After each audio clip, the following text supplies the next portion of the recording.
Welcome to the Mutually Amazing Podcast. I'm your host, Mike Domish with the Center for Respect. The episode you're about to listen to was recorded when this show used to be called the Respect Podcast, so you might hear that mentioned during this episode. Well, let's get to the show. Welcome to this week's episode of the Respect Podcast. Excited to have with us today Craig Pomranz. He's an internationally known singer, song stylist, and author. I love the word song stylist. So cool. He writes children's books with the hope he helps empower children. So Craig, thank you so much for joining us today. Thank you for having me. Absolutely. Thrilled to have you here. And you work with children, particularly. I love song stylist. So how is that different than a writer?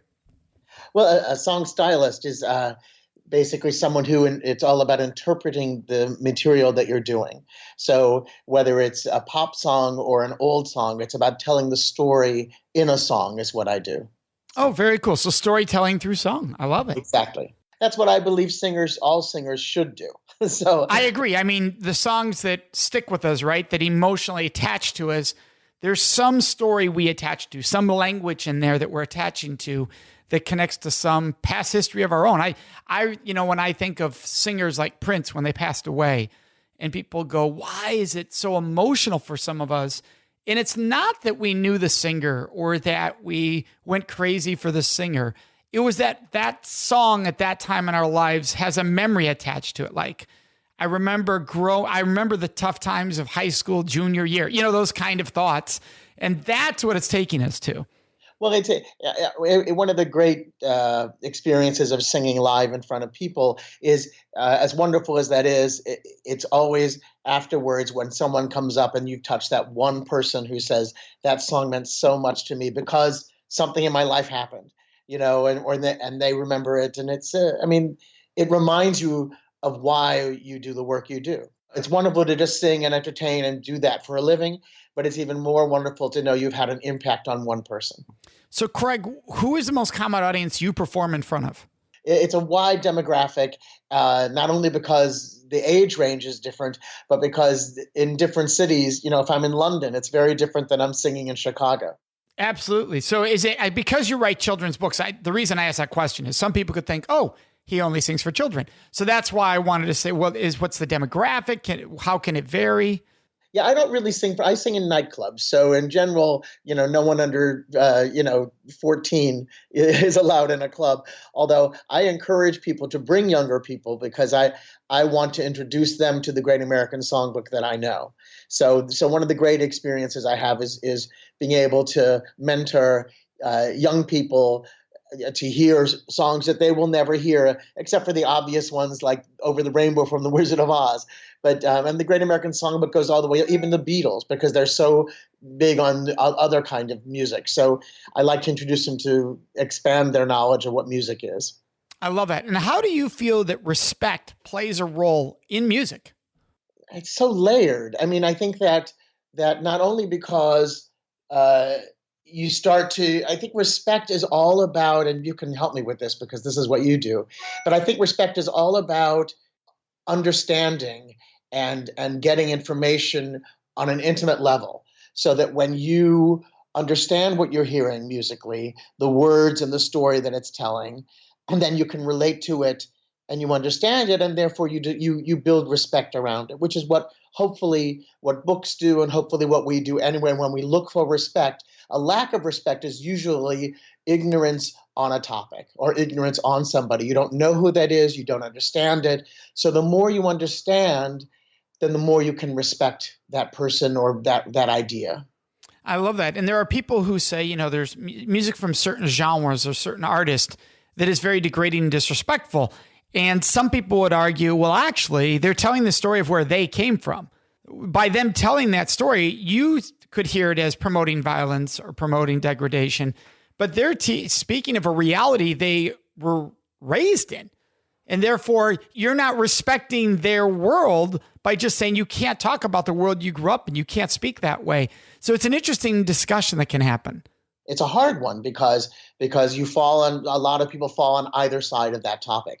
So yes, you can listen to the music and then you can sit there and say, wait a minute, that's so anti-woman and so negative and blah, blah, blah. But as you're saying, until you know why they're putting that song out there, then you don't know. So it's good to try and find out, but that's not so easy. And because there also is music that's done just for the provocativeness of it. And that's not necessarily, I'm trying to show the world that I live someplace that you don't know, and I want you to experience what I experience. So it's very hard to find that line. Yeah, very, very true. So that's why I love having these in-depth conversations. And you talk to children through your books, through your children's books. What are ways that you think we can help teach respecting of differences? Because what we just referred to is a difference of understanding, potentially, of what those lyrics are trying to say. So how do we respect differences? Well, I think as we're talking is that it's to take the time to try and understand where that person comes from. I guess empathy is the best way to put it, I guess. But because ignorance is the problem, is that it's in this day and age, especially, it's so easy to make an immediate designation about something, an immediate response to something, rather than take a minute, take a breath, and try and think about and be thoughtful where that information is coming from and how it's being delivered, to really understand it so that you can respect that person's view on something without attacking them. Right. Having empathy versus tolerance, right? There's a big difference. To tolerate doesn't mean I have to understand you at all.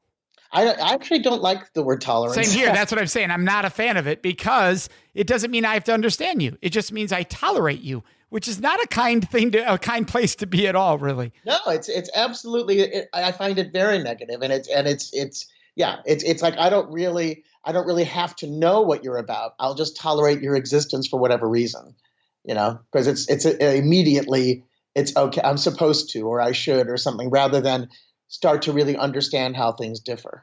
And in your work, before we did the show here, it sent me just, hey, Mike, I'd love to discuss this. One of the things was respecting children. I think this is one that falls into that. People go, well, I can tolerate kids, but I don't care for kids. How do parents, caretakers, teachers, why do you think some find it hard to respect children?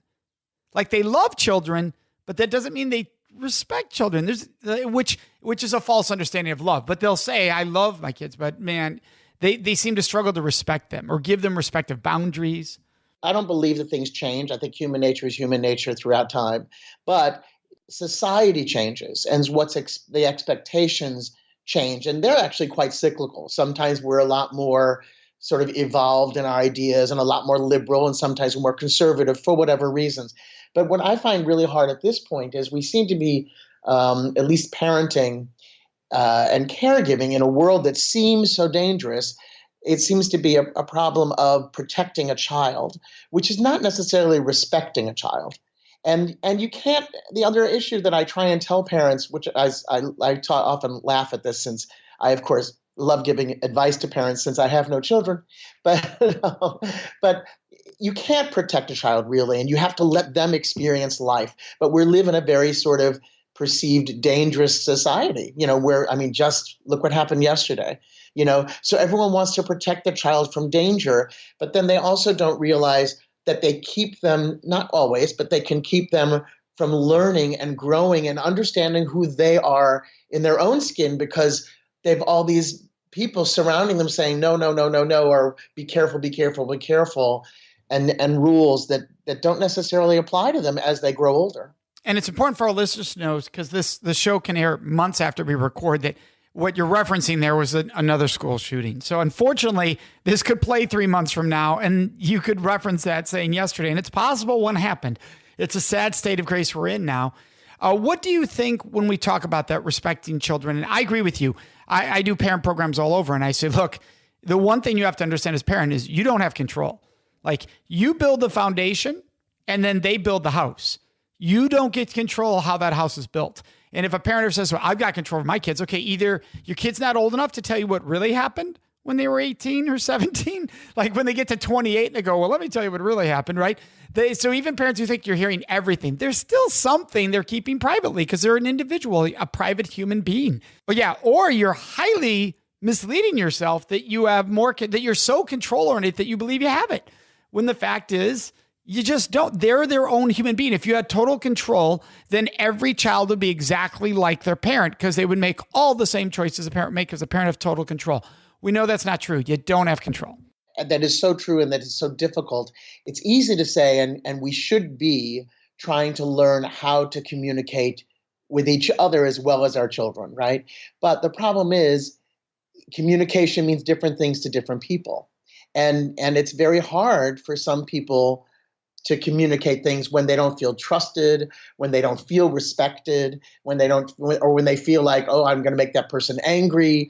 And yet those are part of the skins that you have to try on to become a whole person. So, you have to somehow allow that to happen for your children, not to your children, but for them. Yeah. And I think it's a really powerful discussion because I can hear a few people, I can picture a few people right now who might be listening thinking, well, wait a second. I know you're saying I can't control my kids. I know I have to let them live their life, but how is that disrespecting them by me trying to protect them? And you said it, you're right. You cannot protect your kids 100%. And the more you try to protect, the more you are in a control mode versus a teaching, a supporting, and empowering mode.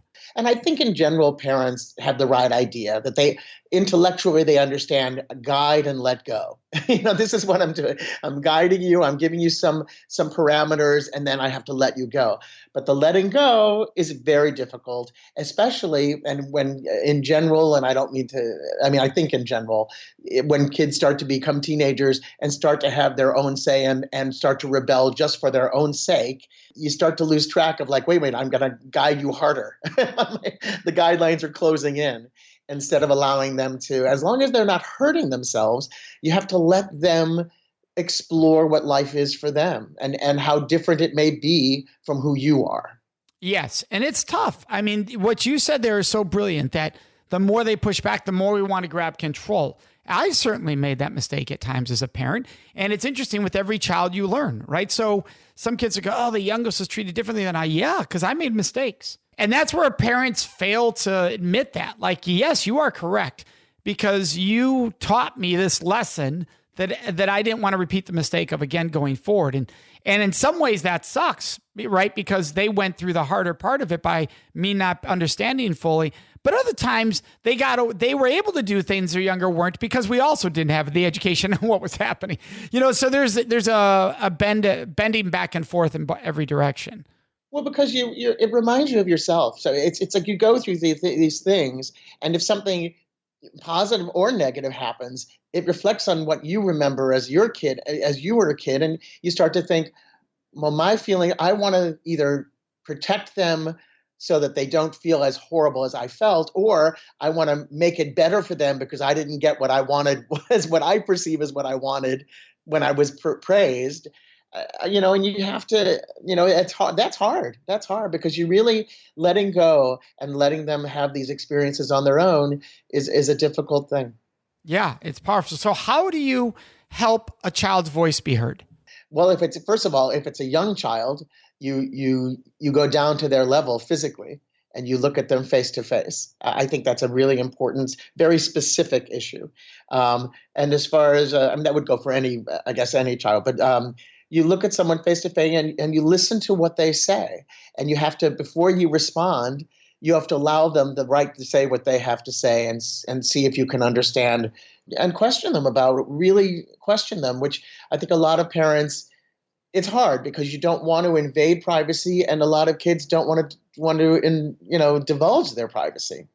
It's a problem. It's an issue, and it's not a problem. It's an issue. But what I find is true is that the willingness to converse, the willingness to communicate, always benefits everybody, because then down the road, even the things that you're not told immediately. This is why I write these children books for such a young age, is because the impact is there at a very young age, and they know growing up, they're always able to at some point come to you for something. So what are the challenges of raising a child who exhibits behavior out of the norm? You brought up, well, as long as they're not hurting themselves. And what if a parent's saying, well, this could lead to them hurting themselves, or it is hurting themselves? Well, I think that when there's physical danger, I think obviously that's when you can go in. But I think that if you can be supportive, which is different than tolerating, again, and different than encouraging. I don't think encouraging behavior or tolerating behavior is a good thing, but supporting behavior helps everyone understand where everyone is at. And if the child feels supported, then they're less likely to feel teased or bullied because they will be able to have more security in their own self. And I think what we all long for is for a child to be whole in themselves and have enough self-assurance that whatever they do, the outside forces, they'll roll off their back, because they say, look, I'm my own person and I can do this, and I have the support behind me. So what is some language you could give parents for helping with that? Some ways they can either stop and think in those moments and or wording they can actually use in those moments? These are the tough questions, aren't they? I don't know. I mean, I don't know if there's specific language other than being there and being supportive. And the question is how you can be supportive. And you can be supportive by listening and not judging. Part of the problem with judging is not even your immediate response, but it's just sort of like your physical response. If a child's trying to say something to you and you judge it somehow and sort of give them a funny look, then they see, children see everything. And I think it's important to sort of, as I said, be on their physical level and look at them eye to eye and say, tell me what's going on. And as best as you can, but without pushing them, because they may only want to tell you so much because something might be embarrassing. And something embarrassing is okay. And, oh, you didn't do that? That's fine. Then let's see if we can work together to make it better for you. Or if you want to learn to do that on your own, great. But communication it's always about trying to communicate and letting a child know that you're there, that you're present is the most important thing, I think. That key there is that presence without judgment. Kids will say all the time, I wish I could talk to my parents. It's the fear of judgment that stops me from actually doing that. Well, there's also the aspect of a child who's like, well, I don't want to tell my parents that. Because there are obviously the intimate personal things that are just people are afraid to share. As I said, I don't have children, but I have a lot of children in my life, and many of them come to me first before they go to their parents to talk about the intimate things that they're too embarrassed to talk to their parents about. Yes, and that's common. And I think people think, what did I do wrong as a parent? Look, it's not that. And some parents will be like, my kid tells me everything, but that's one kid. That doesn't mean all your kids. If you had 3 or 4, that doesn't mean all of them would. You have one that does. And it doesn't mean that they won't come back to you for other things. It just means that for this particular subject or this particular thing, they're more comfortable stepping outside. Yeah. Yeah. So true. So what is something that you feel parents, we don't discuss enough that we need to be having the discussion of? I think parents don't discuss feelings and intimacy and certainly sexuality. They are terrified of discussing that at a young age. And I think that's unfortunate. I think everything should be on the table. And I think that you don't have to bring anything up. And certainly when a child does bring it up, then they're probably ready to discuss it. And if they're not ready to discuss it, they're bringing it up because there should be some sort of discussion, whatever that might be. Because they're trying to tell you that they're learning something or hearing something or seeing something. And you really, that's where guidance helps. That they shouldn't be afraid to bring up a topic that's uncomfortable, and that you don't have to, that doesn't mean you have to go into it, in great detail. You have to feel that out for each child because every child is different. Yeah, absolutely. And so important for people to realize. So I appreciate that. And where can people, before we go to your website, because we're going to do that in a minute here, for you, where is a point in your life where something you experienced, a story that you had in your life that you went through, taught you about respect, either self-respect or respect for others? It seemed to happen so many times, and a lot when I was younger. I was always sort of a very, I don't want to be arrogant to say I'm an intuitive person, but as a young kid, adults came to me for advice. I had a neighbor who I was madly in love with, and she came to me asking me whether she should get divorced from her husband. And I was like, I'm the wrong person because I love you. You should, and your husband is a jerk. But I think that because I was treated with that kind of respect that people presumed that I had a certain kind of intuitiveness, that lent me out to sort of like pursue that more. I mean, I always talked to the older people and my great grandparents or uncles and things like that, because I wanted to hear their stories and see what their lives were like. And I think that I learned from all of that. And that set me apart and made things difficult for me, because I didn't have a lot of friends when I was a little kid, and until I started working professionally. And even then I was out of the norm of kids because I was working all the time. So I didn't have play friends really. I had friends in the business or friends, and then people thought it was weird. So I had to overcome all those different things to try and find out who I was. And the only thing I remember is being able to trust myself that communicating with these people was such a good thing, and that people respected me for my advice or for just my conversation. Actually, I think that the fact that these adults or people older than me and people my age wanted to have conversations with me about life made me feel respected. Yeah, I can see that. That'd be very powerful. Well, when you look back, because I think this helps people understand children too. You said, look, I didn't have a lot of friendships amongst my peers. What do you think was what do you think was a reason for that? Because that helps parents to understand that happens and understand why it can be valuable. And yeah, I think one of the issues we have now is there's so much pressure on children. And when I was a kid, I was a very shy kid and I wasn't into sports like everyone else in my town was really. And then I started working when I was 11 years old. So I started working professionally in the theater. So that was already odd. So I think people sort of looked at me askance and were like, well, this kid's really weird. So I just and I was working all the time. So I didn't have, other than when I was at school, and then after school, I would go to my religious school and was there every day for a week. And, so I was just sort of on my own, sort of studying things and trying to learn things. I don't think I was hated, but I think that I wasn't as involved as everyone was in group things. When I did the theater stuff, I started getting involved with all these kids from theater who were also somewhat outcasts, as it were. So we all found, I think one of the remarkable things about my experience is I have friends from my theater group to this day. We've just maintained this very close, intimate relationships, even if we don't live next door to each other. So and I think but the pressures on children are so much more when it comes to education and you have to do this and you have to have friends and you have to, you shouldn't have to do anything but live your life and learn and grow. and that's, you shouldn't have to worry about being popular. You should have to worry about how you are in the world and what you like and enjoy and want to do. I love it. And your book is Made by Raffi, children's book for all of our listeners. It's Made by Raffi. It's been published in 8 languages, 11 countries. It's incredible. What do you think has been the success of Made by Raffi?